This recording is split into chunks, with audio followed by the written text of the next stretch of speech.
Háblanos, Señor. En el nombre de Cristo Jesús. Amén y amén. Pueden tomar asiento, hermanos. No siembre discordia. Todos sabemos que la unidad en cualquier grupo, cualquier asociación, en cualquier compañía, en McDonald's, en Taco Bell, se necesita unidad. Tiene que haber unidad de propósito, tiene que ser unidad en las metas que tienen, tiene que haber unidad entre los empleados para lograr sus metas, su misión, para ser exitoso. Y es verdad, de igual y verdad en la iglesia, hermano, tal vez más que en cualquier otro grupo, la iglesia requiere unidad para que hagamos lo que Dios quiere que hagamos como iglesia. Si Dios va a trabajar, hermanos, si Dios va a hacer algo en nuestra iglesia, Dios va a seguir haciendo algo en nuestra iglesia, hermanos. Tiene que haber unidad. El Señor Jesucristo mismo dijo, la casa dividida no puede permanecer. Tiene que haber unidad en la familia. Mi esposa y yo constantemente estamos hablando en particular de la disciplina de nuestra hija. ¿Qué vamos a hacer? Cuando ella hace berrinche, cuando ella hace esto, cuando no quiere ir con esta persona y luego constantemente estamos hablando que necesitamos unidad aún en la familia. Y es la voluntad del Señor que haya unidad en la iglesia.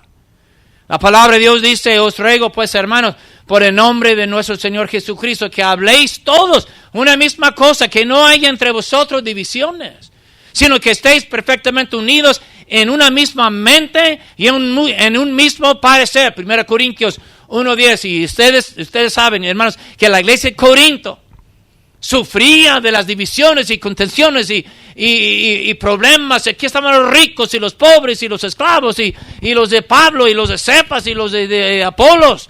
Hubo mucha división. La iglesia de Corinto ya no existe. Ahora hay misioneros allá en griego tratando de resembrar la palabra de Dios y evangelizar de nuevo un país que fue evangelizado en el tiempo de Pablo. El apóstol Pablo dice en otra parte, dice, solícitos en guardar la unidad del Espíritu en el vínculo de la paz. Lo que aprendemos ahí donde dice solícitos quiere decir, hermanos, que tenemos que esforzarnos. Esa es la idea en el idioma original. Tenemos que esforzarnos. La división viene natural, hermanos. Somos, tal vez 400 personas en total, un promedio de 360 personas cada domingo en la mañana. Tal vez en total 400 personas, 400 mentes, ideas, opiniones, puntos de vista. Entonces nos tenemos que esforzar para que haya unidad. Tenemos que luchar. A veces tenemos que luchar contra la carne. Tenemos que luchar en la iglesia para que haya un mismo parecer en la iglesia, una misma mente, una misma meta, hermanos. El apóstol Pablo, hablando a una buena iglesia, dijo, completad mi gozo a los filipenses. Dijo, completad mi gozo sintiendo lo mismo, teniendo el mismo amor, unánime, sintiendo una misma cosa. Y la iglesia de Filipos era una iglesia muy amorosa, una buena iglesia, igual que la iglesia de Tesalonicenses, o de Tesalónica, perdón. Las dos iglesias ejemplares en el Nuevo Testamento. Sin embargo, Pablo tiene que, y hasta pueden leer más adelante en el libro de Filipenses, no me acuerdo si es en capítulo 4, que hubo pleito en la iglesia entre dos mujeres. Y por lo general, los hombres tenemos nuestros defectos, pero las hermanas también tienen los suyos. Y a veces, hermanita, tenga mucho cuidado en no sembrar discordia en la iglesia, pero realmente esa exhortación es para nosotros, todos. Cuando hay unidad en la iglesia, hermanos, la iglesia está feliz.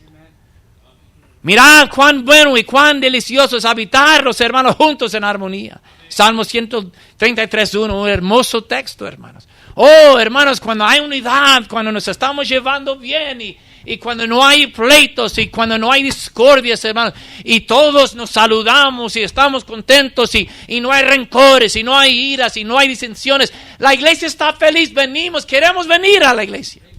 Nos gozamos en venir a la iglesia y los creyentes permanecen gozosos. Y la multitud de los que habían creído eran de un corazón y un alma. Dice Hechos 4:31. Los que sirven con alegría. La bendición de Dios está sobre la iglesia. Las almas se ganan para Cristo. Queremos ganar almas. Queremos traer las almas a la iglesia cuando hay unidad. Por eso la exhortación esta noche es muy sencilla y muy directa. No siembre discordia. Ya que hay tantos beneficios de la unidad en la iglesia, Satanás quiere destruir la unidad. Pero Satanás no tiene manos, Satanás no tiene boca, Satanás no tiene pies. Entonces busca gente en la iglesia, busca una hermana con mucha personalidad, busca un hermano con mucho carisma, busca un hermano con mucha inteligencia que sabe mucho, busca a la hermana que tiene mucho tiempo en la iglesia. Y esa persona empieza a hacer sus comentarios, empieza a hacer sus observaciones. No es chisme, nomás estoy haciendo una observación. No es una crítica, es un comentario.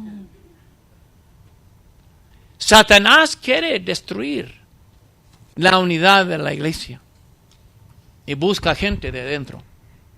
Y yo he dicho esto muchas veces en el pasado, hermanos. En los Estados Unidos. Ahora hay lugares donde la gente de afuera quiere destruir la iglesia. Hay ateos. Yo he visto en YouTube videos de lo que hacen.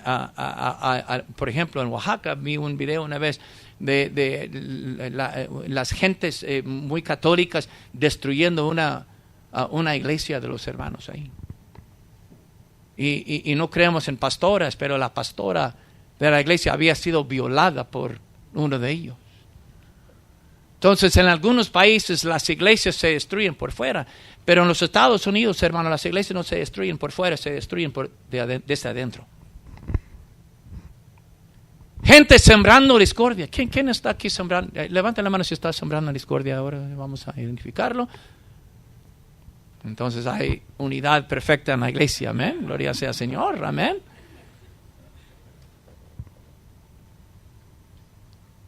El sembrar, fíjese, este pasaje, hermanos, en Proverbios, dice que hay 6 cosas, 7, que aborrece el Señor, que abomina.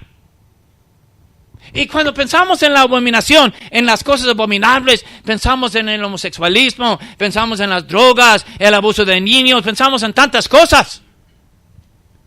Pero lo que vemos aquí, hermano, en este pasaje, una de las cosas, hermanos, que Dios aborrece, a propósito, comienza con los ojos altivos, el orgullo. Pero una de las cosas que Dios abomina y aborrece, y no creo que los 7 pecados aquí están en orden del menor a mayor, no. Pero una de las cosas que Dios abomina, hermanos, es Él. Vean allí en Proverbios 6:16, dice, el testigo falso que habla mentiras y el que siembra discordia entre hermanos. Ahora, no dice, fíjese, no dice que Dios aborrece la sembrada de discordia. No, dice que Dios abomina al que. Ahora, ¿qué significa eso? Que todo de lo que es la naturaleza de Dios rechaza. Porque cuando pensamos en odiar o aborrecer o abominar, pensamos muy de emociones y nosotros, claro, cuando aborrecemos a alguien o odiamos a alguien, hay muchas emociones pecaminosas involucradas. No es así con Dios. Cuando Dios abomina algo o aborrece algo, quiere decir que toda su naturaleza de pureza, de santidad, está en contra de aquella cosa. Esa es la idea. Pero quiere decir, hermanos, que Dios, si usted siembra discordia, el ser de Dios, la naturaleza de Dios está completamente en contra de usted.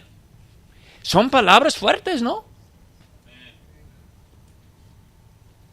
Siempre en el Antiguo Testamento, hermanos, cuando la Biblia habla de abominaciones, son palabras fuertes. Hay muchos pecados viles que no voy a mencionar, pero pecados viles en el Antiguo Testamento que se alistan. Y Dios diciendo que estas cosas son abominación.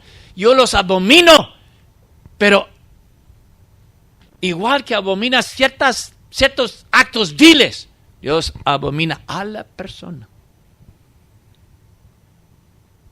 Hermanos, esto es algo serio. Hermanos y hermanas,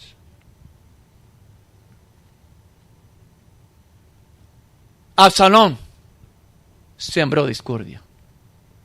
Absalón era hijo del rey. Y era muy carismático y muy hermoso. Era muy guapo, de la planta de sus pies hasta la corona de su cabeza. No había tacha, no había defecto en él. Israel lo admiraba. No había hecho nada para Israel como David. No había matado sus miles ni sus 10,000 y no había ganado hermosas o valientes batallas para el Señor. Pero era hermoso y era carismático y quería ser rey. Y ya que Amnón ya no está ahí porque Absalón lo había matado, justificado por el hecho de que él había violado a su hermana, ahora el camino está claro, derecho. Pero él no quería esperar. Y tal vez presentía que había otro. No creo que Salomón había nacido todavía. No me acuerdo, debería haberlo estudiado, perdón. Pero tal vez presentía que otro hijo, Salomón, iba a ser el rey. Entonces él se adelantó.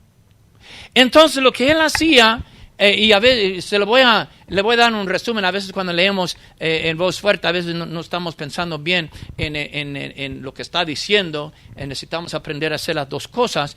Pero lo que Absalón hacía, ya quería ser rey. David está vivo todavía. Él es el rey, él es el elegido de Dios, él es el ungido de Dios.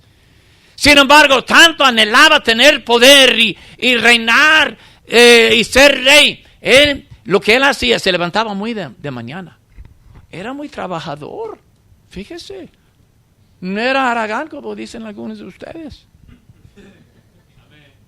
Él se levantó muy de la mañana y iba a la puerta, y donde dice la puerta, no estamos seguros, los eruditos no están de acuerdo. Tal vez la puerta de la ciudad o la puerta, la reja de la cerca que rodeaba el palacio.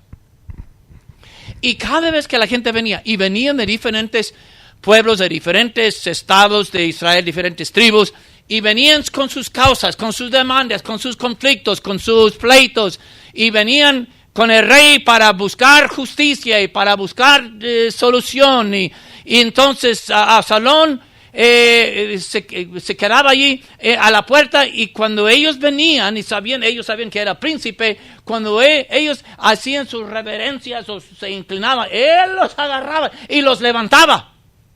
Y él los besaba, ¿verdad, hermano David? Y él les besaba.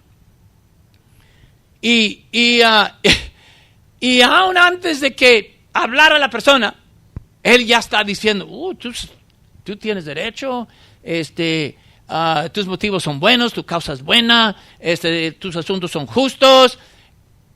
Si yo, desafortunadamente, no hay una persona que pueda juzgar su caso. No hay nada que el rey ha señalado para ser juez en Israel.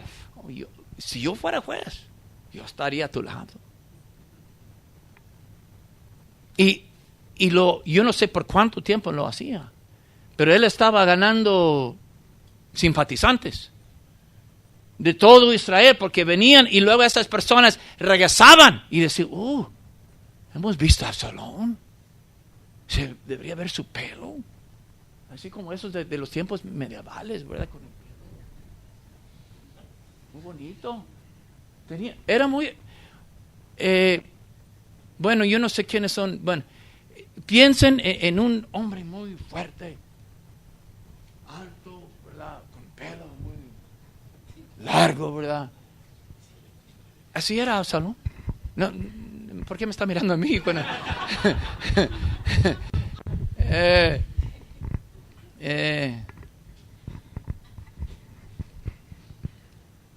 así era Absalón.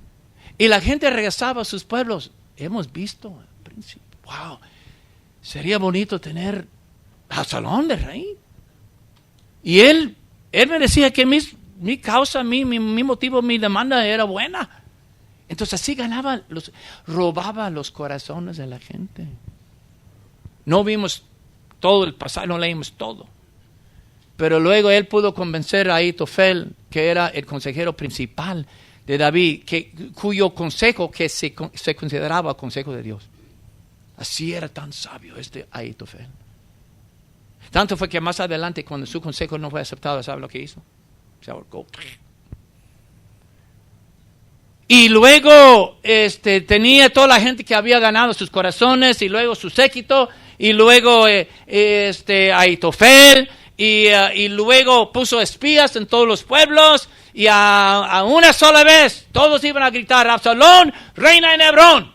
Se dividió el reino. David tuvo que huir de Jerusalén con su séquito y con los de su casa, y 2 años después pudo regresar, y Absalón murió. Muerto por Joab, con 3 dardos en su corazón. ¿Se acuerdan? Leímos eso de la venganza la semana pasada. Absalón dividió o sembró discordia. Poco a poco estaba sembrando discordia, tanto que hubo una división y gente murió. Miles de personas murieron. Él tenía sus tácticas.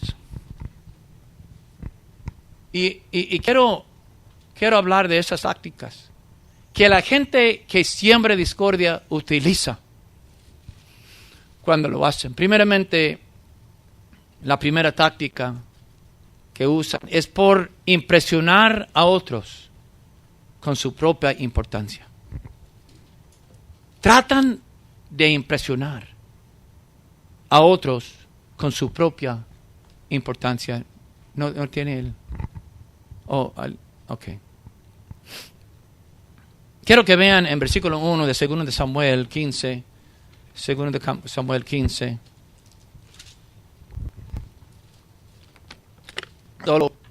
Ay, perdón. Me voy a ahogar como el hermano Enrique el domingo pasado. Mi bosquejo que mandé fue nada más 2 puntos principales. 2 de Samuel capítulo 15 versículo 1. Mire lo que dice, mire lo que hizo. Aconteció después de esto que Absalón se hizo de carros y caballos y 50 hombres que corriesen delante de él. Vean, hermanos, sus grandes entradas a la ciudad. Es como el Obama cuando vino aquí a Los Ángeles, que viene con su limusín y luego los agentes a un lado corriendo, ¿verdad? Con sus pistolas o sus machine guns, sus ametralladoras. Y otros carros enfrente, otros carros atrás, y luego pasando por las ciudades de Los Ángeles, una gran entrada. O si viniera la reina de la Inglaterra. Wow, sería algo hermoso, una extravaganza, una entrada hermosa. Y así, esto es lo que hizo Absalón, hermanos. Agarró gente, carrozas y corredores, y hacía grandes entradas, y él cabalgando con su pelo volando en el viento, ¿verdad? Ese pelo terminó matándolo, ya estudiamos eso la semana pasada. Y la gente viendo eso, wow, quisiéramos tener un rey así como él. Ahora escuchen, él no había hecho nada para su país.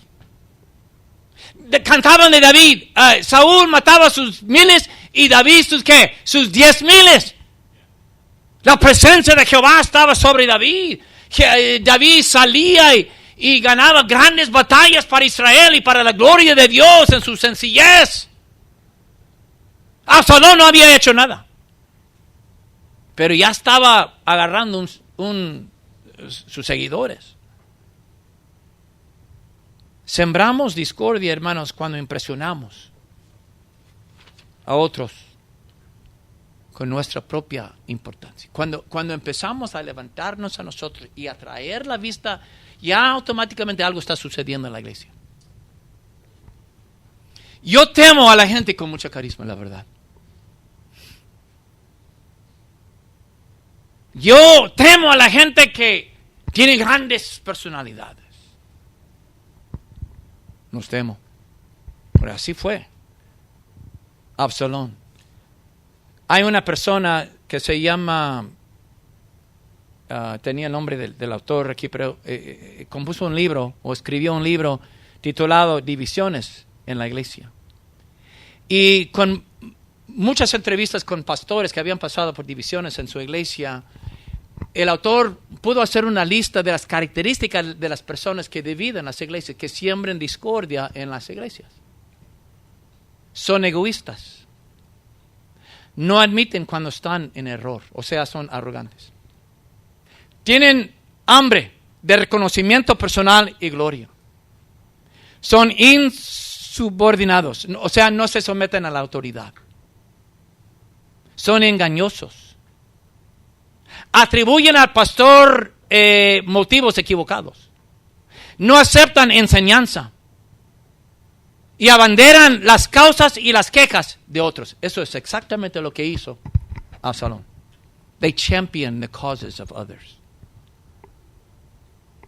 Impresionan a otros con su importancia. Oye, hermanos, somos simplemente pecadores salvos por la gracia del Señor, hermanos. No somos nada, hermanos. Somos siervos inútiles, hermanos. Somos pecadores que íbamos rumbo al infierno si no hubiera sido por la gracia del Señor, hermanos. Somos un solo miembro en el cuerpo de Cristo, hermanos. Y por eso el apóstol Pablo dice: digo pues, por la gracia que me es dada, a cada cual que está entre vosotros, que no tenga más alto concepto de sí que el que debe tener, sino que piense de sí con cordura, conforme a la medida de fe que Dios repartió a cada uno. Oh, hermanos, debemos de tener un concepto correcto de quiénes somos delante de Dios, hermanos. Pero a veces nos pensamos la mamá de Tarzán, hermanos, y pensamos que somos muy importantes en la iglesia y sabemos mucho de la Biblia. Hace varios años estaba enseñando en un instituto bíblico del pastor Montoya, otra iglesia, ahora está en Whittier. Y había un estudiante en la clase que a veces se levantaba y hacía preguntas, pero sus preguntas siempre eran para como desafiarme, avergonzarme, cuestionarme y exaltarse a él. Y la verdad, sabía mucho. Él sabía mucho. A propósito, está divorciado ahora. Pero en la clase él sabía mucho y hacía preguntas muy elegantes, y que él me dejaba así. Yo no había pensado en eso. Y constantemente le decía: ¿sabe qué, hermano? Pues últimamente, y la verdad es que me sentía avergonzado, me sentía muy pequeño. Me hizo sentir pequeño. Y constantemente le decía: hermano, ¿sabe qué? Tengo años que no estudio eso. Lo voy a estudiar de nuevo y le voy a dar una respuesta. Pero nunca tenía tiempo para hacerlo, pero siempre le decía lo mismo. Y hoy día está divorciado. Sucedió aquí en unas ocasiones, la persona que lo hacía ya no está. Hermanos, yo no sé de usted, pero entre más leo mi Biblia, y he leído la Biblia de tapa en tapa varias veces. No lo hice el año pasado. Lo terminé. Yo felicito a los jóvenes, 25 jóvenes que sí terminaron de leer la Biblia. Pero yo siento, hermanos, que cada vez que estudio la Biblia o leo la Biblia que es tan profunda, siento que no sé nada. Que me falta mucho. Y a veces en estas conferencias invitamos gente y digo: wow, ¿Cómo sacaron eso de ese pasaje? Yo nunca había visto eso. Pero hay gente en las iglesias, hermanos, que exaltan su propia importancia, impresionan a otros con su importancia, con su tiempo en el Señor. En una junta hace varios años, la mayoría de ustedes no estaban aquí, cuando había más gente de inglés aquí. Y había como 40. Hay unas 5 personas en inglés que todavía están aquí ahora. Pero se levantaron contra mí, en particular porque la iglesia en español empezó a crecer, la convicción de la iglesia se estaba afinando un poquito pero en una junta me acuerdo que había una persona que hace años había sido diácono, morenito, y me dijeron después de la junta y vinieron hermanos y me dijeron, ¿sabe qué ese hermano? ¿Sabe lo que dijo en la junta? Dijo, 20 años en la iglesia y yo no merezco ser diácono. ¿Entienden qué significan esas palabras? ¿Me están escuchando, hermanos? ¿Entienden el error, el pecado de hablar así? 20 años en la iglesia y yo no merezco ser diácono. Yo no merezco ser pastor. Yo no merezco ser cristiano. Yo no merezco matar ese topo que me está molestando ahí enfrente. Y si ustedes saben cómo. Tengo 3 años tratando de agarrar ese topo. Y todas mis medicinas. Una vez metí una manguera. Y me habían dicho que eso no funcionaba porque los túneles llegan hasta el Marte, ¿verdad? Pero metí una manguera y sí salió un topo. Pero ya tenía un bate listo. Bueno, ustedes que están a favor de los derechos en animales, yo sé que están tristes ahorita. Pero impresionan a otros con su conocimiento de la Biblia, con su tiempo en el Señor, con sus ministerios en la iglesia, con sus visitas que ha hecho, las almas que ha ganado. ¿Se acuerdan cuando y se sienten, no sé, importantes en la iglesia, que debemos de respetarlos, honrarlos, darles puesto? El apóstol Juan, que reposó su cabeza en el seno del Señor Jesucristo, escribió en la tercera de Juan, dice, yo he escrito a la iglesia, pero Diótrefes, al cual le gusta tener primer lugar entre ellos, no nos recibe. Han leído de Diótrefes, ¿verdad? Que no quería aceptar al apóstol Juan en su iglesia. Quería tener primer lugar. Impresionan a otros con su espiritualidad, con su oración y sus ayunos y sus opiniones sabias de póliza eclesiástica, y luego con su carisma y personalidad, y impresionan a otros con su importancia. Oh, hermanos, una vez que la gente esté mirando a una persona, ya se ha desviado su vista de lo más importante. Primeramente, hermanos, una persona que exalta a sí mismo, se impresiona a otros, es cuestión de tiempo a que caiga mal. El que piensa estar firme, mire que no caiga. Yo he visto, hermanos, a lo largo. Yo no soy neófito en el ministerio ni en el cristianismo. Yo he visto, hermanos, a lo largo, los que se exaltan, es cuestión de tiempo a que caigan, pero mal. Tenemos que ser humildes, hermano. No somos nada, somos pecadores, hermano. Pero una vez que uno impresiona a otros con su importancia, hermanos, se quitan el foco del Señor Jesucristo y su importancia. Puestos sus ojos en Jesús, el autor y el consumador de la fe, de nuestra fe, hermanos. No queremos tener los ojos puestos en el hombre, hermanos, sino el Señor, hermanos. Yo a veces, hermanos, la verdad es que voy y oro y empiezo a llorar. Le he dicho a mi esposa porque yo me siento, yo soy tímido. Ya se me olvidó el inglés y no hablo español. Y no sé cómo hablar con la gente. Y no soy, y tengo tantos defectos y tantas debilidades y tan falto de carisma. Yo no sé cómo el Señor ha hecho algo. Gloria sea al Señor, tenemos unas obras. Dios está haciendo algo. Pero luego empiezo a dar gracias a Dios. Porque si Dios va a hacer algo en esta iglesia, no es porque la iglesia gira alrededor de la personalidad del pastor Stokes. Va a ser porque el Señor Jesucristo está haciendo algo. Yo me quedo con mis debilidades, mis traumas de mi juventud, de mi niñez, para que Dios sea glorificado. Cuando uno exalta su propia importancia, hermanos, disminuye el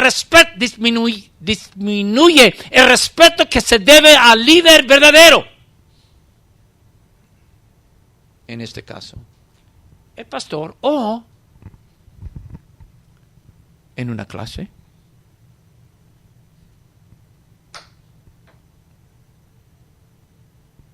Me han dicho, esto en el pasado, que hasta ha habido maestros que indirectamente y a veces directamente hablando mal del pastor en la clase.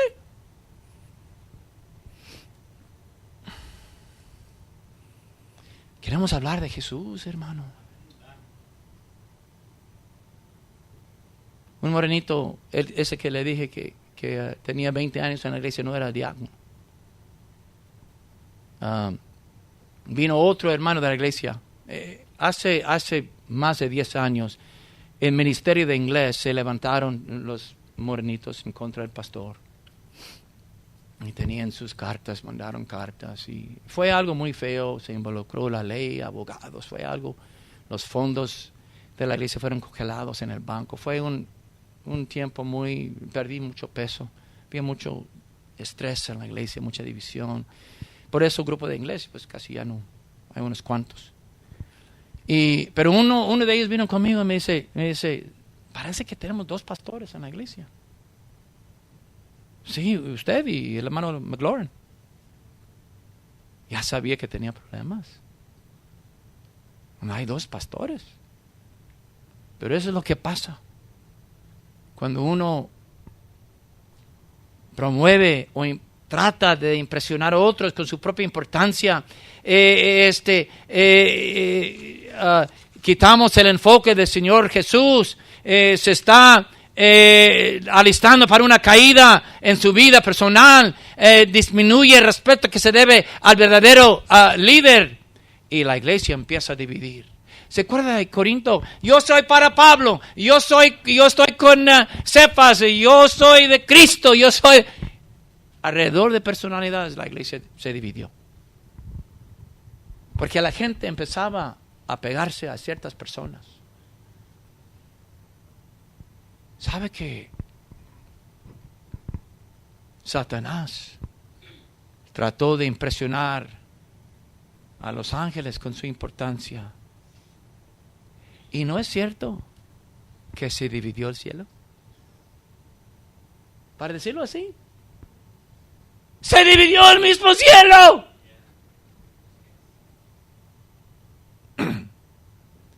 La gente que siembra discordia. Ese punto fue muy largo, ya termino en 10 minutos. La gente que siembra discordia tiene sus tácticas, impresionan a otros con su importancia. Otra táctica, simpatizan con las quejas de otros. Simpatizan con las quejas de otros. Quiero que vean versículos 2 y 3, este es un mensaje expositivo. Y se levantaba al salón de mañana y se ponía a un lado del camino junto a la puerta, y a cualquiera que tenía pleito y venía al rey a juicio, a Absalón le llamaba y le decía, ¿de qué ciudad eres? Y él respondía, tu siervo es de una de las tribus de Israel. Entonces Absalón le decía, mira, tus palabras son buenas y justas. Y había escuchado el caso. Pero ya le está diciendo que tu queja es justa.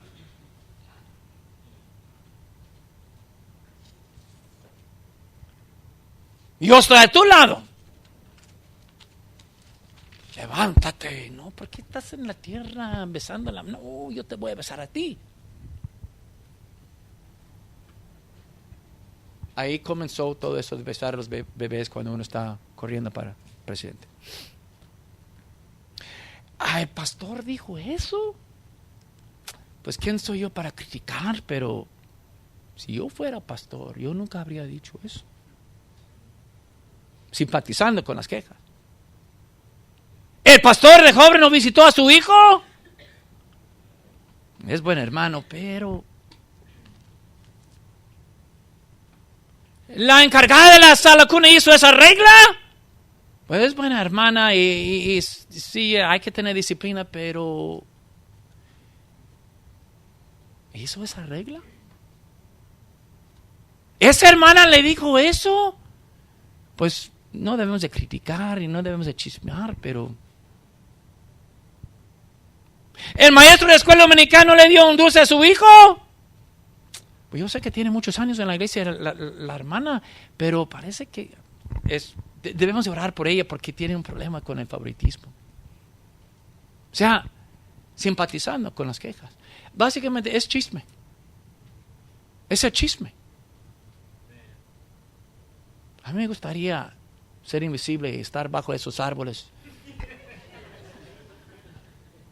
Me gustaría hacerme chiquito y esconderme atrás del slide ahí en la sala. ¿Qué están observando las hermanas? Comentando las hermanas. Pero cuando simpatizamos, hermanos, con quejas personales, lo que estamos haciendo es estamos fomentando descontento en el corazón de la persona. En vez de decir, hermano, tenemos que orar, hable con la hermana, hable con el pastor en privado, yo sé que hay solución, pero estamos ahí escuchando. Hay un texto, lo estaba buscando antes del servicio esta noche, habla de que la persona que oye el chisme es de igual de culpable.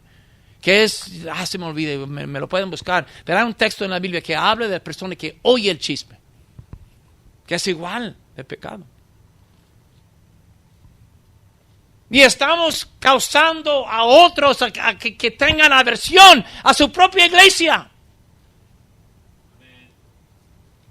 Que antes amaban la iglesia, pero ya ahora que estamos escuchando tanto queja y simpatizando con sus quejas, ya la persona sale pensando, pues mi iglesia no es una buena iglesia.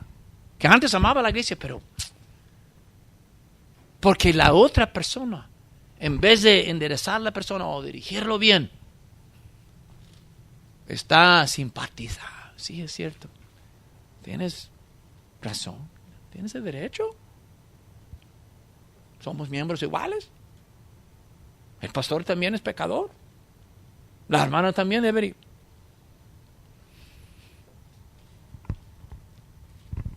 Los que siembran discordia tienen sus tácticas. Impresionan a otros con su importancia. Simpatizan con las quejas de otros. No voy a pasar mucho tiempo en esta división. Pero también lo hacen por criticar el liderazgo indirectamente. Indirectamente. Quiero que vean versículo 3. Siembran discordia por criticar el liderazgo indirectamente. Versículo 3. Entonces Absalón le decía, mira, tus palabras son buenas y justas, mas no tienes quien te oiga de parte del rey. Ahora, menciona al rey, pero de una forma pasiva, ¿verdad? No es un insulto directo, una queja directa, una crítica directa contra el pastor, pues la gente ama al rey, porque la gente ama al rey, ama a David. No dice que él es malo, que no debería ser rey, que él no sabe, pero no hay nadie que ha sido escogido de rey para hacer este trabajo de juzgar estos casos.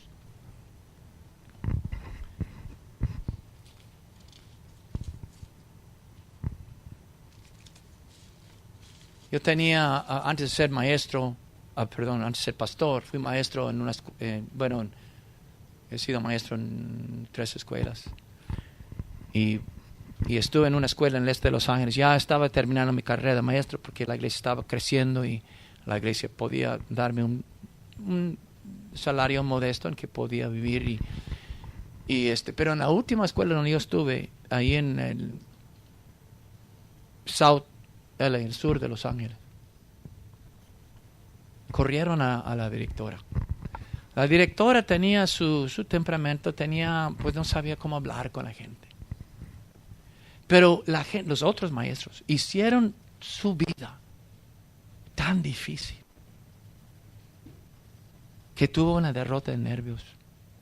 Dejó la escuela. La mandé una nota, casi no la conocía. La mandé una carta y le decía, estoy orando por usted, yo no tengo parte en nada de esto. Estoy orando por usted. No la conocía bien, no sabía qué decir. Nunca en su compañía, en su trabajo, ahí con los caballos, hermano, ahí con los pintores, hermano. Nunca debemos de criticar al liderazgo, en particular en frente de la gente. Busque un tiempo a solas con esa persona. Pero en este caso, Absalón no lo hizo directamente. Fue una indirecta.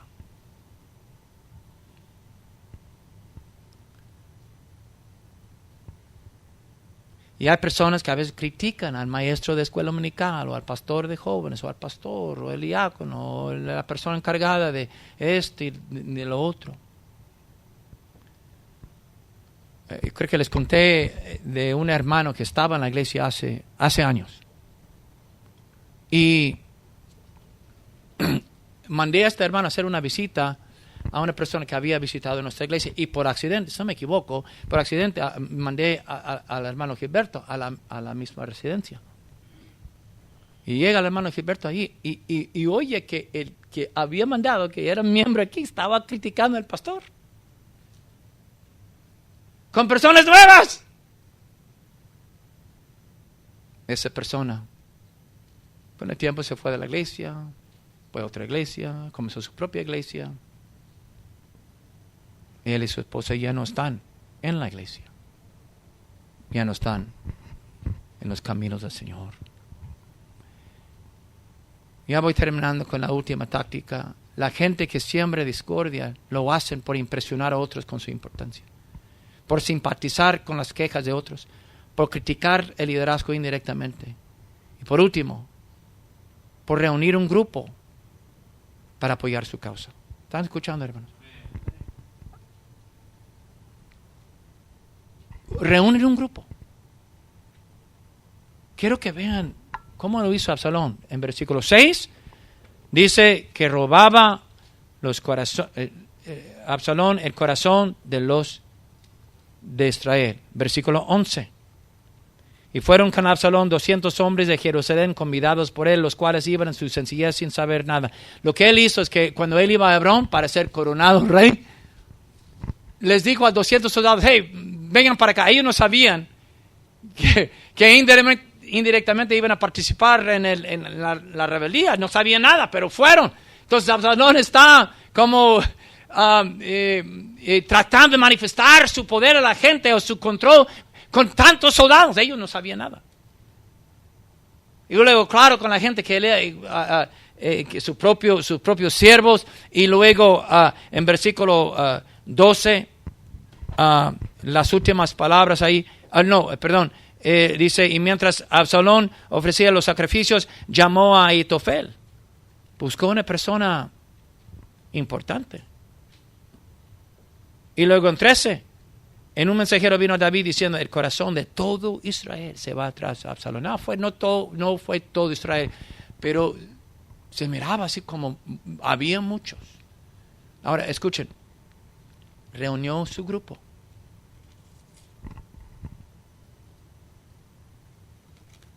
Tengan mucho cuidado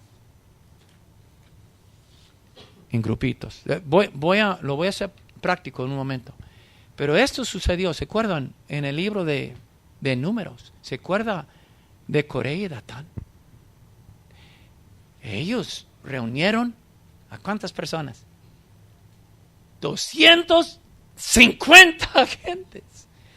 Personas de renombre, príncipes en la congregación. Quiero que oigan palabra de Dios.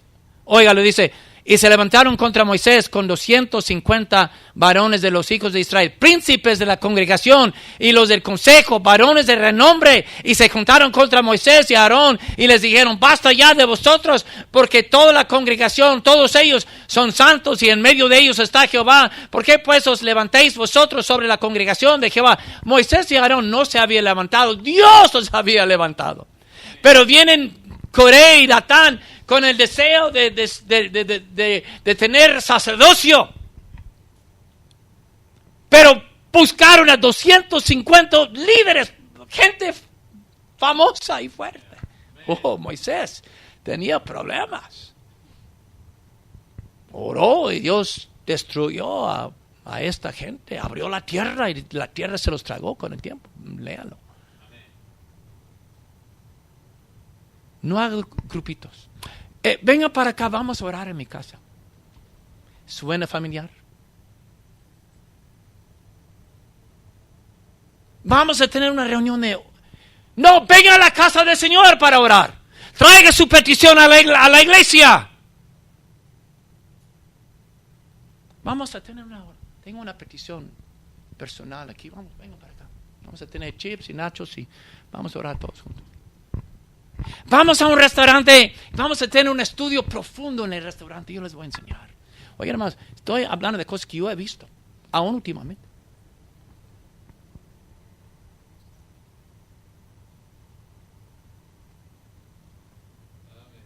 Vamos a tener... oigan, hermanos, tengan mucho cuidado con grupitos. Debe haber nomás un grupo, la iglesia. Amén.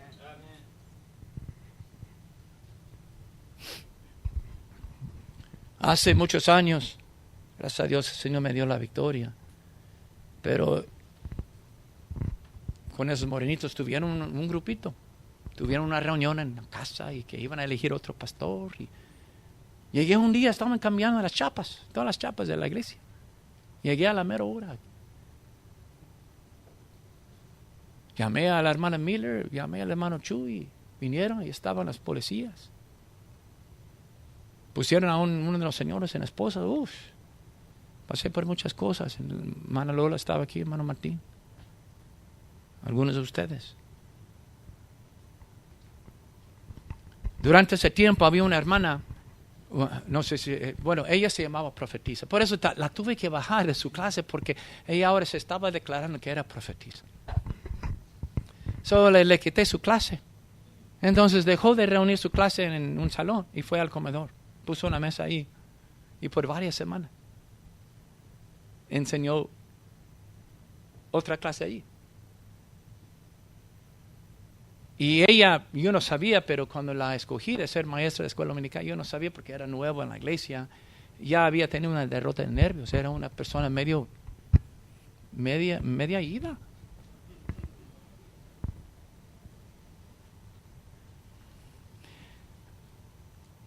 Había un señor en la iglesia hace muchos años, esto fue hace muchos años, todo, que él sacaba diferentes hermanos, cada sábado sacaba a otro hermano a llevarle a desayunar. Vamos a tener un desayuno. Pero siempre hacía ahí. ¿Qué opina del pastor? ¿No? Hermano, bueno, me dijo después que él estaba sacando varios hermanos. A ver. Nunca debemos de ser parte de grupos, hermanos. Nunca debe haber división en la iglesia, contenciones en la iglesia. Grupos aquí, grupos allá. Hay un solo grupo, hermanos. La iglesia.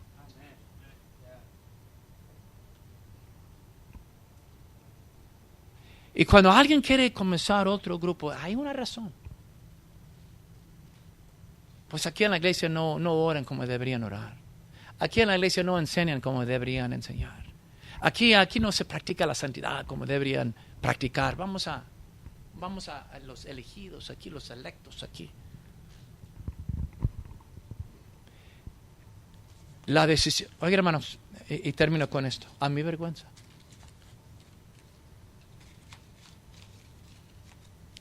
En otra iglesia. Ya son casi 25 años. donde yo era miembro. Yo participaba en pláticas. El pastor, él estaba cometiendo muchos errores. La iglesia, ya no, creo que ya no está en el ministerio, si no me equivoco. Está en el ministerio. Creo que ya salió, creo que es consejero. Pero tenía una grande iglesia en el este de Los Ángeles, 5 rutas. Se desvió y cambió su filosofía de cómo educar a los niños y cómo ganar almas y todo. Y luego cambiamos del este de Los Ángeles aquí a La Puente. Todas sus hijas salieron embarazadas y la gente empezaba a irse. A mi vergüenza, yo participé en algunas prácticas. No formé un grupo. Cuando todos los diáconos renunciaron y se fueron, yo no sabía que eso iba a pasar. Ignoraba muchas cosas porque no era líder en la iglesia. Creo que era maestro de escuelas dominicanas, todo, ganaba almas. Pero a mi vergüenza, yo participaba en algunas prácticas.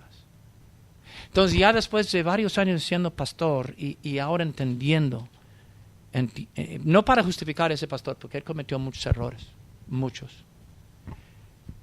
Pero yo pequé. Entonces ya después de varios años aquí en la iglesia y ahora sabiendo lo difícil de ser pastor, yo hice una cita con él.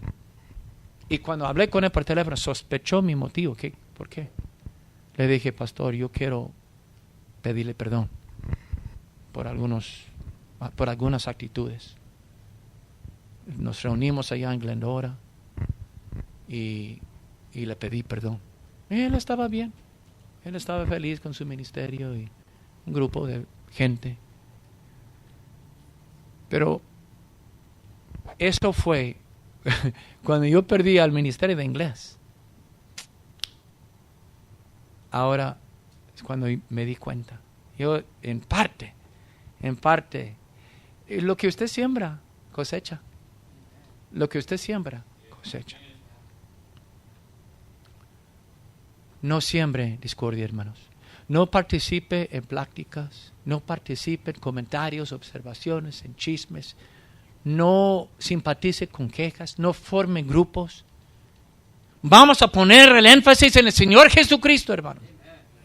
En una iglesia, en ganar las almas. Y vamos a pelear por la unidad de la iglesia. Todos orando.